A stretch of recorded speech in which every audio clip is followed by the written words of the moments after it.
review, a small review of what we have done in the last class. Okay.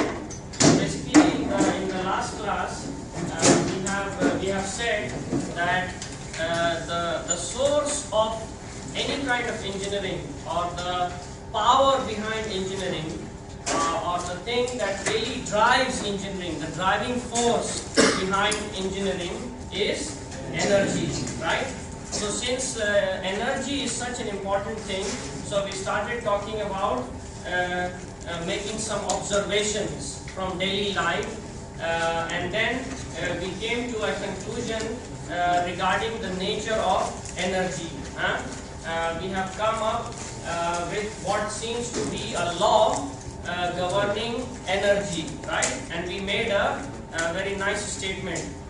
All of you helped in making that statement. Basically, we made a statement that energy cannot be destroyed, and then someone added or created. It can only change forms. So, in the various observations that we have made, we have seen that energy changes from one form to the other.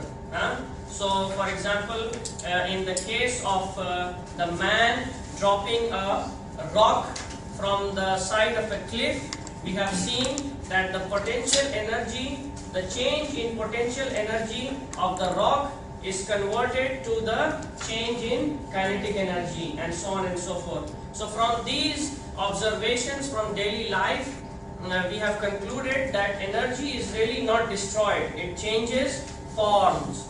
And then we said that in order to take this theory and make applications, there is a very crucial link between theory and application. And basically, this very important link between theory and applications are the mathematical equations. So the mathematics is basically what enables you to take theory and apply it. Okay, so apart from the general statement of the conservation of energy, we have also translated this statement into a mathematical equation, right? So I will write it on the board over here, and you will help me write it. So please give me the most general form of the conservation of energy equation that we have derived. Yes.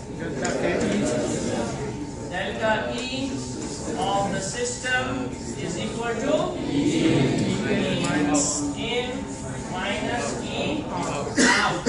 And I have also pointed out to you some of the mistakes that students commonly make in writing this statement. Okay, so unfortunately some students will write E of the system is equal to E in minus E out. This is a completely erroneous statement. This is not the conservation of energy principle.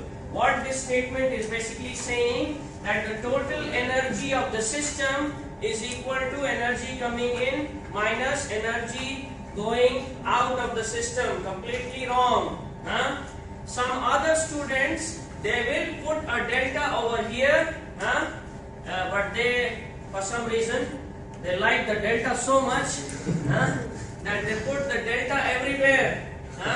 So I have also come across statements like that in answer sheets, which is again an incorrect statement. Basically, if you read this statement, it says the change of total energy of the system is equal to the change of energy coming in minus the change of energy going out. Again, just like the previous example, this is also an incorrect statement. So the correct statement is the one given in the red over here, or this one. So if you write it like this, it is correct. And I will, once I see that statement, I will get a feeling that you understand the conservation of energy principle. Okay.